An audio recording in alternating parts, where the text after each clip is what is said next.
आज आप देख रहे हैं कि बांग्लादेश धू धू करके जल रहा है। आखिर क्या कारण है?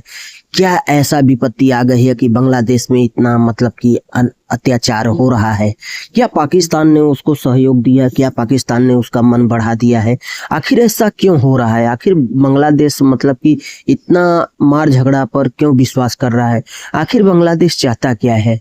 वहाँ के जो हिंदू हैं, जो वहाँ के अल्पसंख्यक हैं, क्या देश के आज़ादी में लड़ाई नहीं लड़े हैं? क्या उनका महत्व नहीं है देश के प्रति? ये सब तमाम प्रकार की बातें हैं कि जो कि सोचने पर निर्भर कर देती हैं कि आखिर बांग्लादेश इतना धू धू करके क्यों जल रहा है। आखिर कौन सा ऐसा मसला आ गया, तसला आ गया कि बांग्लादेश में इतना उपद्रवी हावी हो गए और इतना हावी हो गए कि हिंदुओं के घरों को मतलब कि क्षति पहुंचा रहे हैं, वहाँ के उनके मंदिरों को क्षति पहुंचा रहे हैं, उनके जमीन जायदाद पर भी अपना हक अदा कर रहे हैं। आखिर उनको पकड़ पकड़ कर इतना यातनाएं क्यों दे रहे हैं? आखिर हिंदू क्या किया है? बांग्लादेश में पहले कितना शांति था, कितना अच्छे से चल रहा था और कितना अच्छे से बोलबाला था, लेकिन क्या है कि क्या ऐसा अचानक हो गया कि इतना भयावह मंजिल देखने को मिल रहा है? तो ये सब तमाम प्रकार की बातें हैं कि जो कि पाकिस्तान चाहता है कि मैं अगर सुकून से न रहूं तो दुनिया में, संसार में कोई भी न रहे।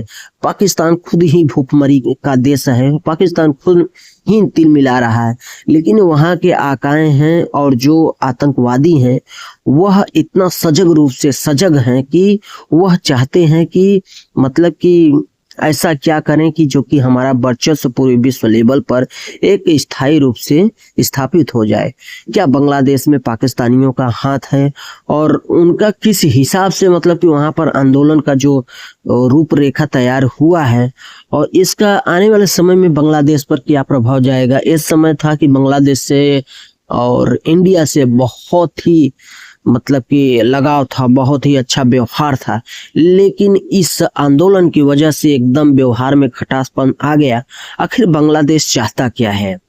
और समझ लो कि इतना आर्थिक स्थिति से जूझते हुए भी बांग्लादेश इतना बड़ा कदम उठा रहा है, अपने अस्तित्व के बारे में नहीं सोच रहा है। एक समय था कि बांग्लादेश को आज़ाद कराने में भारत का बहुत योगदान था, वह योगदान भी बांग्लादेश धीरे धीरे भूल चला है और मतलब कि भारत के प्रति उसका जो नज़रिया है वह ठीक नहीं है। और आखिर ऐसा मतलब कि क्या चाहता है बांग्लादेश भारत के प्रति और भारत का रुख बांग्लादेश के प्रति क्या है? ये सब तमाम प्रकार की बातें हैं कि जो कि सोचने पर निर्भर कर देती हैं। आखिर ऐसा क्यों हो रहा है, कौन इसके पीछे है? तमाम प्रकार की बातें हैं। एजेंसियां अपनी अपनी काम कर रही हैं और बहुत ही जल्द पता चल जाएगा कि आखिर